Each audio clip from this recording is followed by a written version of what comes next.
Hello, everybody, and of course, welcome back to another episode of XtalknIsh with your boy X. And this. You already know what to do. If you are on Facebook, please make sure you like and share this broadcast. If you are on a Facebook page, go ahead and hit that like button. If you are on YouTube, go ahead and hit that red subscribe button and hit that notification bell so you can be notified for shows like this one in the future. Ding. Thank you for that, Ish. And as well, if you Yeah. are on Twitter/X, go ahead and check us out on Periscope at X Talking Ish, and as well on my personal page at X underscore Williams 81. I went ahead and retweeted that. So go ahead and check us out there. Of course, before we get into everything, it is a holiday. I want to say holiday night. I guess maybe a holiday night, Halloween night here, of course, across the country. So we do apologize for coming on a little bit late tonight, but we had to, of course, work around the Halloween schedule. Unfortunately, no costumes this year because both of us now have two kids of two. We can't move around the way we used to. So, unfortunately, like in the past, where we usually have costumes for the Halloween special, we don't have them this year. But we do have a great show for you guys today. We're going to kind of keep it short for tonight because we really want to save the extended, longer show for next week when we actually give out our mid-season awards. We have a lot to talk about for that. Just the first half of the season, how it's played out so far. The obviously the big bold uh, topics when it comes to Aaron Rodgers obviously being out since week one. Bold predictions like Ish maybe being correct when it comes to well actually he already was correct That since was correct, earlier sir. this Sunday That when was it comes to all correct. three quarterbacks for the Titans playing. And also other things, of course, to talk about like surprise team, maybe like a Minnesota Vikings who wasn't performing the way they should, or a surprise team, maybe like the Detroit Lions playing up to the way that they have been so far the first half of the season. We'll get into all of that very shortly. But again, before we do get into that, let's ask my brother here how he's been this past week or so.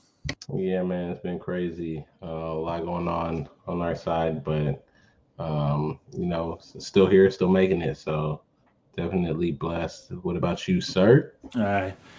Just trying to keep it all together until my wife and I head out to our little anniversary destination. So hopefully, we get there as soon as we can when it comes to that date, so we can enjoy ourselves. Because I know my wife definitely needs a break. So other than that, like I said, we are here on a Tuesday night. Let's go ahead and get right into.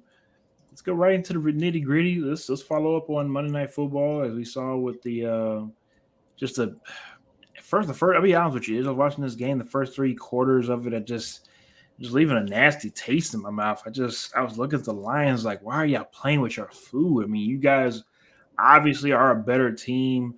The defense was just pummeling Jimmy G and really had no opportunity to really um, perform the way that Jimmy G does, which is mediocrity. But in the first half, no completions. No completions were completed in the first half for the Raiders and Jimmy G and the crew. And that pretty much told the story of how the rest of the game went. Lions took care of business 26-14. But I'm not so much worried about the Lions when it comes to how this game came about. I like the way that they finished. Obviously, took care of their opponent and also established another version of the running game with Jamar Gibbs. Excited to see him finally breaking out and coming into the running back that I knew that he probably could be for this Lions team. Let's pump our brakes though when it comes to making him running back one. Let's actually talk more about using both running backs. We'll talk about that shortly, but let me throw it to Ish when it comes to this game. Or give me your thoughts on this Monday Night Football game. Yeah, no, it's similar to kind of what you stated already. I wasn't too pleased at the beginning of the game and through the first three quarters with the way that the Lions played. I know a lot of people want to talk about adding them to the conversation for the NFC, but I mean, if I'm being honest, based off the first three quarters, like I can't do that. I'm sorry. I just cannot put them in that conversation with the 49ers in Philadelphia just yet until they really start to show more consistency and they show me that they can do it against a team that is playoff caliber. I just haven't really seen it. I know they beat the Chiefs early in the season, and a lot of people thought like that was their coming out party. But honestly, since then, it's kind of been a roller coaster of up and down and inconsistent play, and just not quite selling me on them being in that contention conversation just yet. So this game to me was more of the same. I mean, they ultimately won the game, which is really good because they needed to win this game because it's a game they should have won. Um, but I'm looking at the bigger picture, and if we're looking at this team and we're saying, okay, this is the team that's going to come out of NFC North, I'm looking at, what are they going to be able to do? Do they pose a real threat? And right now, I'm still kind of on the fence with them, to be honest. I respect that honestly. Let's just get right into it. Let's just ask the question for everybody that's tuning in. Give us y'all's thoughts. Are the Lions the best team in the NFC at this point? They are the number two. If the players were to start today, they have the number 2 seed behind the Philadelphia Eagles with a 6-2 record. You can't blame a team for playing the schedule that they have in front of them, right? No, you can't. It's easy to say, and I see this a lot more so in college than in the NFL when it comes to, oh, it's not fair that Michigan has a soft schedule. It's not fair that Alabama has a soft schedule. It's not fair that such and such have a soft schedule. Now, obviously, college scheduling and NFL scheduling are two completely different things. I understand Yes, that. sir. I'm just stating that you play who's in front of you. And there are times, and we've seen in the NFL just in this first half of the season, just because you play against a team that you're favored against by 10 plus points does not necessarily guarantee you to win. At the end of the day, as they say all the time, any given Sunday, correct? So, or Thursday or Saturday night, whatever games that the NFL want to play their games on. My point is that the the Detroit Lions are 6-2 at the moment, and over the last 14 games, if I'm not mistaken, they are 12-2. And I mean, that again, going from last year coming into this year, a lot of Lions fans that I know really want to try to say, look, guys, take us seriously, right? You guys need to start taking us more seriously because of what we're doing. They have won the last 5 primetime games. Again, that's something that you got to hang your hat on if you are a Lions fan. That's something that, one, they didn't even get primetime games, really, if we think about it, except for the Thanksgiving game. And after that, they usually, most of the time, are going to lose the primetime games that they're on because they're probably playing against Aaron Rodgers and the Packers or maybe Chicago Bears team. So with the Lions trying to rebrand themselves, they are headed in the right direction. They do have the things that you need to be successful: a solid offensive line, a veteran quarterback who's been there, done that. Even though seemed like it was casted away when he got traded for Matt Stafford, and a lot of people thought he was going to go to Detroit for his career to die. Me being one of them, not saying that he was going to just throw 30 interceptions and 10 touchdowns, but just wasn't going to be as good of a Jared Goff in the Lions system as he was in the Rams system. I was completely wrong. If anything, he's better, which is crazy to even think of because, again, most quarterbacks that go to play for Detroit do not succeed or are not successful. So for Jared Goff and this team, the defense itself are playing much better than they have over the last couple of weeks or so. I see that getting better as the season goes on. The real question is if you look at their schedule moving forward, they have a favorable schedule after this bye week. They have a lot of teams that are below 500 that they will be playing up against, and they have an opportunity to run the table. They could be the number 1 seed in the NFC if all things are said and done, depending on how this division for the NFC East plays out, right? If they beat up on one another, they could feel like the Philadelphia Eagles could be a 2 or 3 seed. Nothing wrong with that, but it's just because of who the Eagles have to go through, that type of gauntlet, they could lose out on the number 1 seed. And the Lions, for the first time in a very, very long time, the playoffs would have to run through Detroit, right? And for them, if you look at their home record at the moment, they're really, really, really, really good at home, especially the amount of points that they put up. 32 points. I saw it yesterday on Monday Night Football.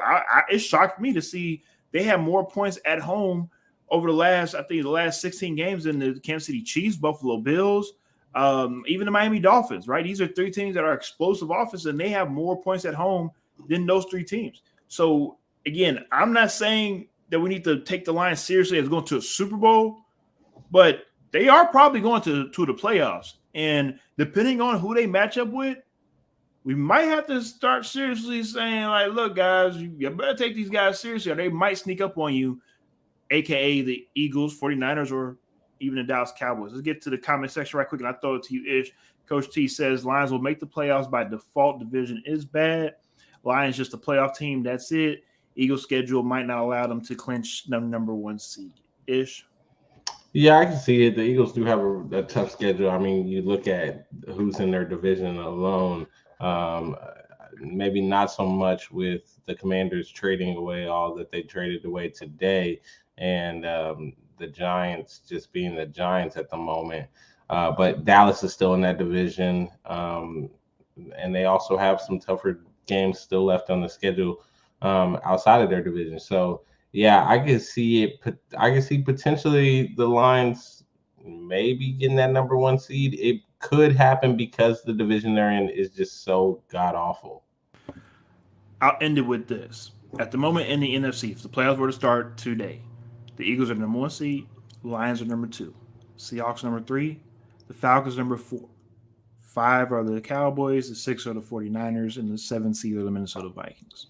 So again, if the playoffs were to start today, that means that the Detroit Lions will be playing against the Minnesota Vikings. I think that they can win that game, especially obviously Kirk For Cousins sure. will be out of Uh-huh. the starting lineup for the rest of the season. Joshua Dobbs is a good, serviceable quarterback, but I just think overall, top to bottom, the Lions are a better team. They should win that game at home, meaning that of course they advance to the next round. And depending on, of course, how it plays out, I mean, again, and this is if things started today. Why not? All right. I mean, why not them maybe finding a way into the NFC Conference Championship game? I mean, again, if they are able to play their game and they allow themselves to not mess it up and hold on to the ball, play sound football, run the ball, maybe that they could be that surprise team that ends up playing the Eagles or the 49ers in the NFC Conference Championship game. It's possible. So we'll see. Again, I was definitely one of those people that say, "Hey, Lions fans, let's relax, let's pump your brakes, let's wait and see how this all plays out." I've seen enough. I'm very I'm tuned in. I'm locked in. We'll see how this all plays out. Let's go ahead and move on to the Bengals and 49ers. We'll stick with another questionable NFC team that we kind of course, have some concerns about. 49ers lose another game in a row. That is three in a row. And for some people, I'll be honest with you, I think most people that are not 49er fans are claiming that the sky is falling for the 49ers and that everything is already over before it started. 49er faithful, I'm pretty sure, feel like this is just part of the journey, right? This is just one of those things where it just happens. Ish, I want to hear your thoughts. I feel like I've been talking enough so far on that first topic. I want to hear what you have to say on this Yeah, to me, the 49ers, they have been on a slide, and I would say a lot of that's due to quarterback play. You got to look at Brock Purdy. He's got to be the first one to put his hands up. He hasn't played well over this last stretch. And I would say the defense hasn't been quite what they should have been, or what they have proven to be. But then again, they just added to that defense. So while the rich are getting richer in the league, if they can figure out a way to make it work again and really control the tempo of the game with their defense, I think Brock Purdy's going to find his footing again, and they're going to be able to continue rolling like nothing else. For the Bengals, this was a big win, and I think it was almost a must-win for them. They need some of these victories. I would say moral victories. I hate saying that, but they need more of these like moral victories where they're beating these teams that are going to be in contention, because I mean the Bengals aren't 100% out of it yet, and let's just be honest. If they catch fire, we've seen what this team is capable of doing the past couple of years, and that would be something that if I'm the rest of the AFC, especially that AFC North, I might be a little concerned. I mean, that's my thing about the 49ers. I understand Coach T's concerned about the defense. Secondary isn't good. Like you said, Ish. Chase Young. Chase Young, I mean, I just don't understand. I mean, I understand again. I understand how he's able to get him. I understand on a cheap contract because of his rookie contract. I got all that. That's not my For a point. third round That's pick, not my point. bro. My point is that for them to be able to go back to back and get Randy Gregory and then go around and get Chase Young, like, okay. Well, apparently John Lynch is working his general manager powers and doing what he needs to do because he's making it work over there, especially bringing in personalities that might not even mesh. But hey, who cares? Let's go ahead and go all in. One thing I respect about management that say, "Hey, let's go ahead and go all in and let's do what we need to do this year." Management like the Rams, management like the Eagles, that say, look, if we have a good enough team now, let's go out and try and win it now because next year is not guaranteed. 2 years from now is not guaranteed. I understand teams like to rebuild and try to be better over the next 2 or 3 years, but if you are a team that's on the cusp of trying to win, like the Jets tried to do this past year when it comes to getting Aaron Rodgers, you have to go and take advantage. And for the 49ers, I respect that tremendously going out and going and getting Chase Young because the best thing for Chase Young is that he's on a team where he doesn't have to be the man. And I think because of him being able to now not take a step back, but now being able to not have all the weight on his shoulder is knowing to allow him to play so much more free now. Yep. Literally let his hair down and go out and just go pump with the quarterback. You can't double Bosa now, right? I mean, because Chase Young was getting double with it with Washington. Yep. So okay, yeah, you double Bosa. You want Chase Young 1-on-1 with your best pass rusher. I mean, your best pass blocker. Now, of course, if you're an Eagles fan, you will bring up that he didn't do anything against the Eagles, which completely understandable. That's a brick wall. I got that, but I want to see what that Eagles offensive line would do against this now 49ers defensive line now. I Yep. want to see that type of matchup because again, it's not just we only need to worry about Bosa or we need to only worry about Chase Young. It's a whole line that you have to worry about. So this definitely does change things. Again, I understand that the secondary might not be as good, but if that defensive line get to the quarterback, it don't matter how bad that secondary is. So when your quarterback's on your back, so it'll be interesting to see how this all plays out. Again, I sound like a broken record for the third week. I'm not too concerned about the 49ers. I feel like they are ahead of schedule.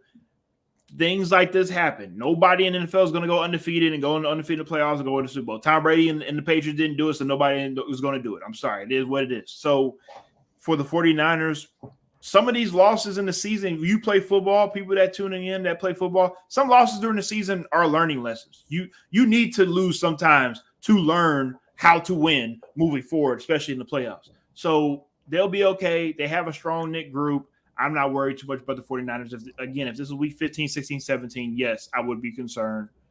But we'll see how everything plays out after the second half of the season.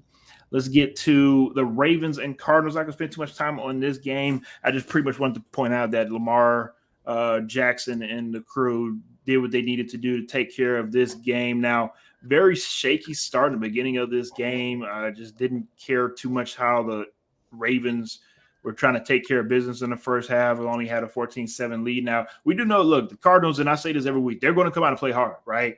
They've played hard all season long. No matter who's out there, no matter what speculations about what they do with their team, they're going to go out there and go play hard. They give every team their best effort. But one thing about this Cardinals team, they're tanking without saying, "Hey, we're tanking." Obviously, traded away Josh Dobbs. You just traded for him before the season started, a week before the season started. Now you trade him away. So now it's either going to be Kyler Murray, right, or Clayton Tune, who most likely is going to be Clayton Tune, a rookie quarterback who probably wasn't expecting to even see the field this season. And so I guess that's what the Cardinals got playing over there, got in store. So the Ravens, again, this is one of those games where you need to take care of business, get in there, get the hell on out of there. At this point, and we'll talk about this more next week when it comes to midseason awards, Lamar Jackson got to be in the MVP conversation, right? I mean, he has to be in the MVP conversation for what he's done this first half of the season, Yeah. and him being able to steady this ship. Again, they are 6-2. They are who they play in front of them at the moment, and you can't fault them for now they could be 7-1. They shouldn't have probably lost that game in Yeah, Pittsburgh no, Steelers, but again, these are some of these games that you go through where it's just a divisional game, right? They know you, they got your number. It is what it is. I would shrug it off if I'm in the postseason because the Ravens could be a team that's in the postseason and the Steelers are not. So who cares, right? But for the Ravens, second half of the season, we're going to see hopefully this team continue to get better, and we'll see how they play out in the postseason. Ish. yeah, 100%. I think for this Ravens team, it's all about consistency. It's all about building a good foundation and putting the building blocks in place so that you can be successful in the postseason. I mean, let's just be honest. Let's talk about it. This team is not a team. This team has not been able to be healthy and have all their pieces for a really, really long time. It has been a number of seasons where they just continue to be racked by injury. And because of that, we haven't really had a chance to consistently see the best that they can offer out on the field. So now that they are a little bit, they're in a better spot than they've been in the past couple of years. It's really important for them to build that consistency and really understand, and build within this team how to go out and win these games. So that was good to see that they were able to pull this one out because, yeah, the Cardinals, they like to come in and just sneak up on you a little bit. Definitely agree with you there. Let's go ahead and move on to the Falcons and Titans. Of course, this was a throwback game for the Tennessee Titans. So, of course, you saw all the controversy on social media about Houstonians crying about uniforms that they have no rights to. I don't know why we got to continue to keep talking about this for the last 20-some years now, but blah, blah, blah, blah. Crybaby Houstonians crying about the damn older uniforms. Anyways, I'm going to throw this over to my boy Ish. Ish has talked about this before the season started about Will Levis sooner or later coming in and playing during the season.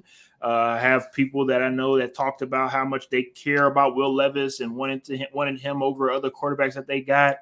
So, Ish, the platform is yours. Go ahead and take it, baby. Yeah, I'm just really excited to, number one, have been correct this whole time about all three quarterbacks playing in Tennessee. I think it was just obvious. I think they had to see what they had because the quarterback draft class that's coming up, if they didn't know what they had in Will Levis before that draft, they could be in for some big problems, right? And what did he do? He only went out and he performed and he was able to give them what they needed. It seemed like he was a welcome spark to this team. A breath of fresh air, as they say. A breath of fresh air, yeah. And I'm interested to see how he's able to continue to improve moving forward. And the one concern or the one caveat that I would put out there is, again, it's similar to CJ Stroud, and we saw it this past weekend. Once they start to get tape on you, how do you adjust? How are you able to continue to perform at a high level? Because the one thing about Will Levis this week is nobody really had tape on him before, but now we have some. And then after this week, we're going to have even more. And I think CJ Stroud learned this past weekend, there is a difference when teams have, tendencies and they have, your play on tape, how they react and how they play against you. And I do think, while I think that the situation in Houston is bigger than CJ Stroud, I think there's some play calling issues, which they have a rookie play caller there. I think that's where Will Levis is going to benefit. This is a team that they have established themselves in a manner to which there's not a lot that they're going to have to adjust to, because teams are going to have to continue to adjust to them just based on the pieces that they have. So, hey, we could be talking about the Tennessee Titans winning the AFC South again. Everybody, let's pump our brakes, okay? No. This Will Levis mayonnaise hype needs to calm down a little bit. Everybody Okay? put mayonnaise in their You want to know why? You want to know why I'm saying this as a real Titans fan? Because I know most people out here don't even know that Titan fans even exist anyway. So I'm the one that out here got to be the representative out here. Mm-hmm. But on a serious note, I've seen the story before. Marcus Mariota. Marcus Mariota. Marcus Mariota. His first game went Yes, out there and threw 4 touchdowns. Marcus Mariota. I knew that's where he was going. But here's the kicker, though. Coming into his pro career, Marcus Mariota was a better college prospect, right? Am I wrong? Heisman Trophy winner, dual threat quarterback, a guy that's supposed to be a franchise guy, right? Mm-hmm. First game of the season, threw 4 touchdowns. We got a quarterback. We got a savior. This is the guy. Just didn't pan out, unfortunately. I would argue that Mariota was solid, though. Like, he wasn't horrible. But here's the thing, though. I will argue the same thing, but people either know you for being great or being trash. There's no in between, unfortunately. There's no in between. Unfortunately, there's no in between, but there is an in between. There are some quarterbacks out there that have been pretty solid. There are some solid starting quarterbacks, like a Kirk Cousins, but we won't give them their just due until they're not playing anymore. We look back on their career and say, you know what? Yeah, he wasn't pretty good quarterback, right? Yeah. And until the injury, really, what it came down to is the injuries of Marcus Mariota that pretty much started his downfall. I don't know if that's going to happen with Will Levis, but unfortunately, as a Titans fan, for what I've seen from Marcus Mariota, Vince Young, Jake Hurtlocker, unfortunately, this is a thing that happens with us as a franchise to where let's just wait a couple more games, okay? Yep. I appreciate everybody for being hyped for us and being excited and think they're right about Will Levis when it comes to that draft class and all of this stuff, blah, blah, blah, blah, blah, blah, blah, blah. Let's play some more games, please. Will Levis has a great opportunity this upcoming Thursday against Pittsburgh Steelers on Thursday Night Football. Like you said, Ish, this is a team coming in, Pittsburgh Steelers. This is a team that probably wasn't even watching Will Levis film just a couple weeks prior, maybe getting ready for Tennessee. So now they're going to have to kind of game plan a little bit differently on how they're going to game plan for Will Levis. I think Will Levis has another solid game, but I also think he turns the ball over just due to maybe some complex type of defense that tricks him, because that's what Pittsburgh does for rookie quarterbacks. So he has another opportunity to showcase what he has on Thursday. I'll be there, of course, to watch, but at the end of the day, me as a realist, sorry to bust everybody's bubble, but we got to pump the brakes a little bit. That's all. That's all. Now, what I would like to do, I want to segue this right into the other quarterbacks in that draft class. I think you might have heard of them. I think they named, Bryce Young and CJ Stroud, some guys that got drafted in the first couple of picks. The interesting thing about this game, and unfortunately my brother here couldn't join me on Sunday morning for the pregame show, but I wish I had my little video editor to throw the clip that I talked about when it comes to this game, but I did say that this game coming into it, the hype surrounded for CJ Stroud being a better quarterback, playing better the first 7 weeks of the season, was going to be the focal point. And I just felt as though that would give Bryce Young in that Panthers team, especially at home, a little bit more moxie to play with, to especially play, not just obviously win the game, but maybe also help Bryce Young show himself that, hey, you can play, my boy. You can play. I don't care what they're talking about you the last 7 weeks. You can go out here and outduel CJ Stroud. And he did that. He went 22 for 31, 235 yards, a touchdown. CJ Stroud, 16 for 24, 140. CJ Stroud is not a slouch. He's not a bum. He's going to be a great quarterback, hopefully, for the Texans moving forward. Bryce Young is a pretty good quarterback as well, too. My concerns that have always been this before he got drafted is his size. And I just hope that he's able to gain a little bit more weight moving forward, which I know that he will do. But I'm just concerned that can he stay in the league at the size that he's at. Is ironic with these Carolina Panther quarterbacks. You go from one guy that's 6'5" and want to be Superman and run over everybody, and we're worried about his body, to now going to a guy that's under 6 feet and we're worried about his body. Like, come on, Carolina. I need you to get it over there when it comes to picking quarterbacks. But I just want to finish off when it comes to this. I think, again, this was a great game for Bryce Young to be able to show himself that he belongs. Because I feel like this was a rough first 6 games for him when it comes to losing 6 games, not winning a game. I don't know if anybody actually watched the game, but they did display a graphic that showed quarterbacks that went winless until they finally got their first win. Troy Aikman leading the pack when it comes to having 11 losses before he finally won a game. Obviously, ended up winning three Super Bowls. I'm sorry, two Super Bowls with the Dallas Cowboys. So, what does that mean? That means that just because you um, have a shaky beginning of your career, because when you are a good quarterback, you're going to a bad team, right? But it doesn't mean that it's going to define your career. Peyton Manning threw 30 some interception his rookie year, right? That Mm-hmm. doesn't define you. So let's hang in there, Bryce Young. I think you'll get better year in and year out, and let's see by year 3 how he looked with that Carolina Panthers team. Ish.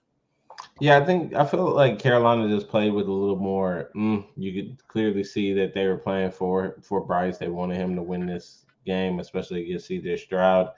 Um, but for me, the bigger story was just this Texans offense and the rookie play caller with a rookie quarterback. It just kind of led to a perfect storm, I guess, or imperfect storm, however you want to look at it, depending on where your support lies.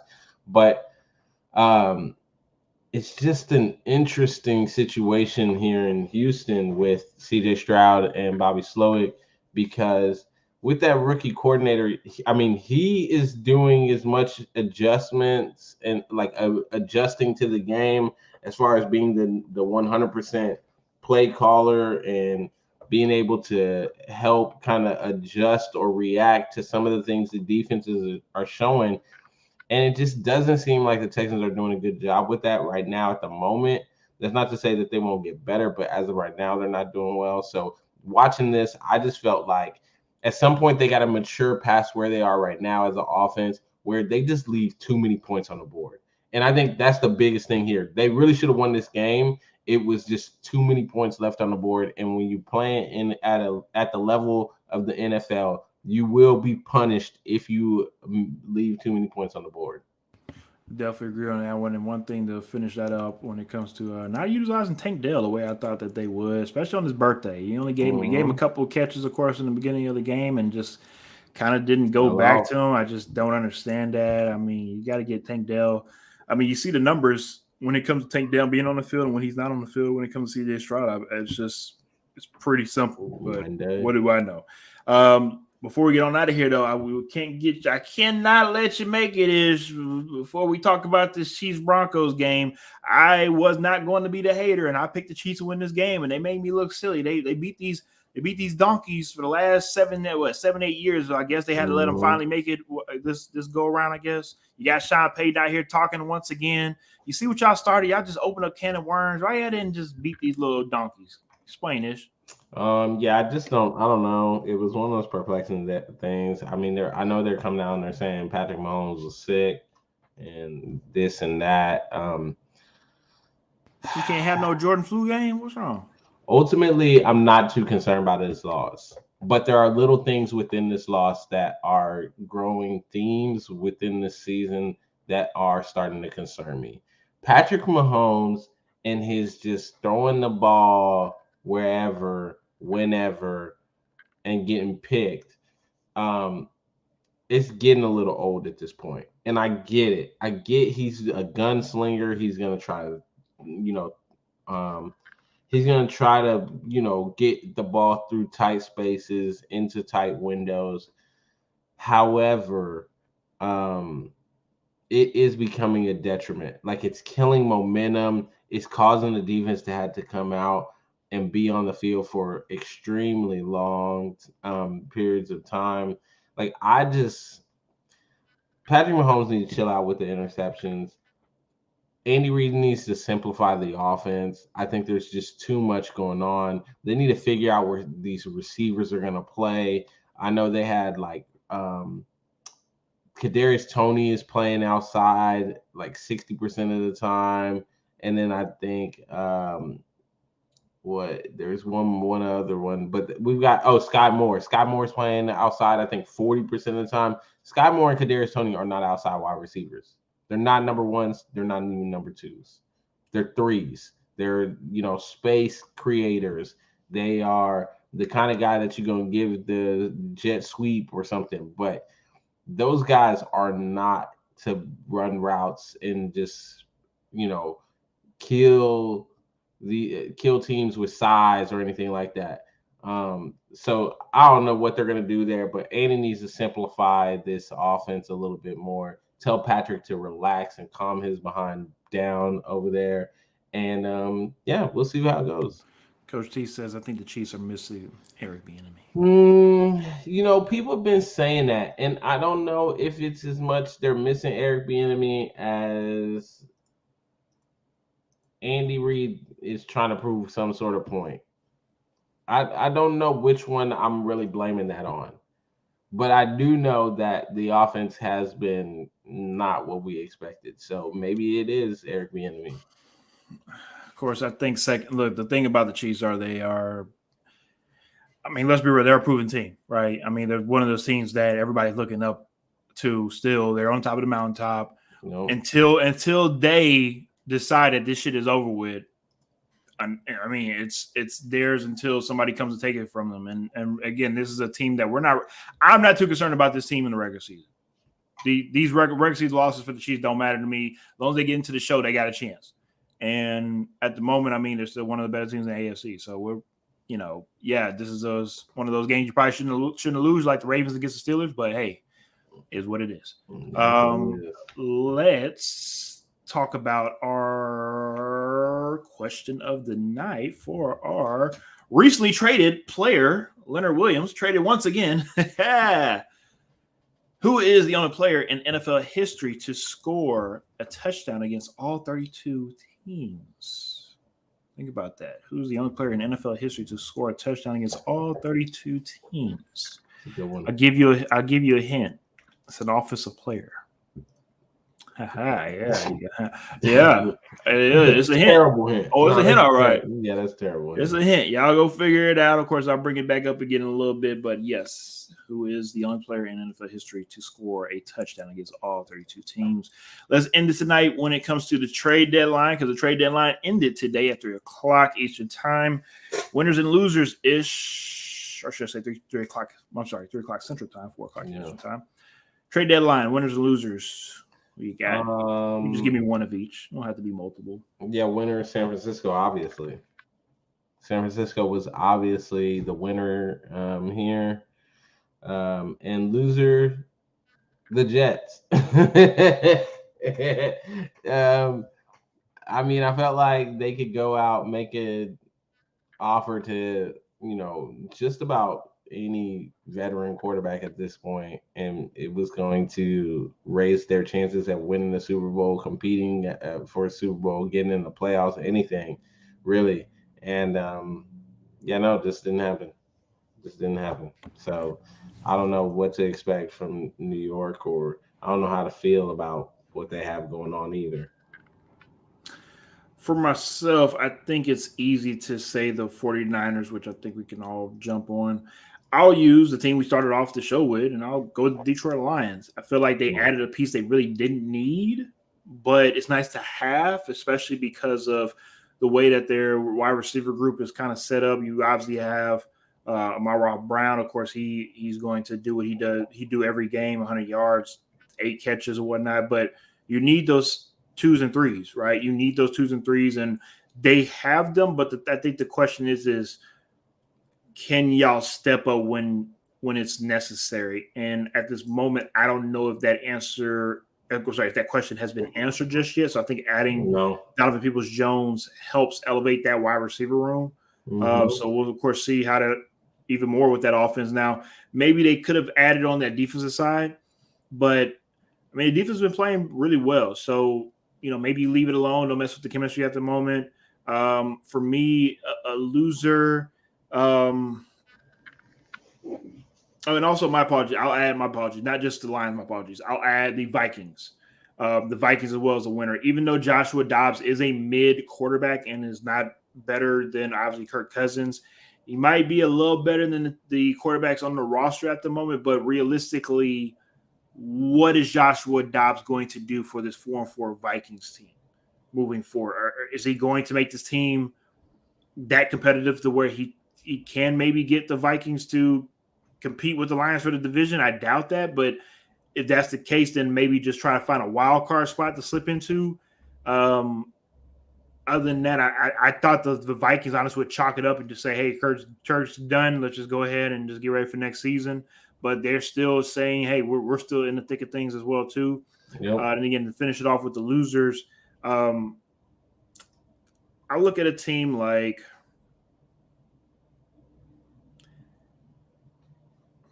I would say the Cowboys because I feel like they need a piece as well too, but they really don't do this as well too during the trade deadline. They really don't have to go out and force to go get anybody. So I'm not really too concerned with that. I guess maybe a team like the Seahawks. I feel like maybe a team like the Seahawks, if they wanted to try to continue to contend for the division against the 49ers, let's go out and maybe go try and get somebody to take us over to the top. Again, they have a young team on both sides of the ball, obviously, except for Geno being the vet quarterback.